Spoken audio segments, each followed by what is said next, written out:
ಉತ್ತರ ಕನ್ನಡ ಜಿಲ್ಲೆಯಾದ್ಯಂತ ಮಳೆಯ ಅವಾಂತರ ಹೆಚ್ಚಾಗಿದೆ. ಕುಮಟಾ, ಹೊನ್ನಾವರ, ಸಿದ್ದಾಪುರದಲ್ಲಿ ಮಳೆ ಈಗ ರಗಳೆಯಾಗ್ಬಿಟ್ಟಿದೆ. ಅಘನಾಶಿನಿ ಇನ್ನು ಶರಾವತಿ ನದಿ ಉಕ್ಕಿ ಹರಿದು ಜಲಾವೃತ ಆಗಿದೆ.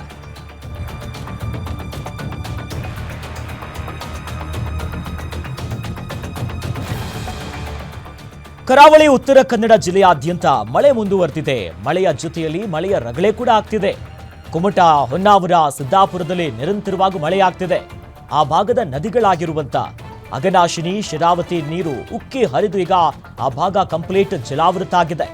ಹಲವೆಡೆ ಮನೆ ಮತ್ತು ದನದ ಕೊಟ್ಟಿಗೆಗಳಿಗೆ ನೀರು ನುಗ್ಗಿ ದೊಡ್ಡ ಮಟ್ಟದ ಸಮಸ್ಯೆಯನ್ನ ಕ್ರಿಯೇಟ್ ಮಾಡಿದೆ. ಹೀಗಾಗಿ ಜನಜೀವನ ಅಸ್ತವ್ಯಸ್ತ ಆಗಿದೆ. ಇನ್ನು ನೆರೆಪೀಡಿತ ಪ್ರದೇಶದಲ್ಲಿದ್ದಂಥ ಜನರು ಕಾಳಜಿ ಕೇಂದ್ರಕ್ಕೆ ಅವರನ್ನ ಶಿಫ್ಟ್ ಮಾಡಿದ್ದಾರೆ ಅಲ್ಲಿನ ಸ್ಥಳೀಯ ಆಡಳಿತ.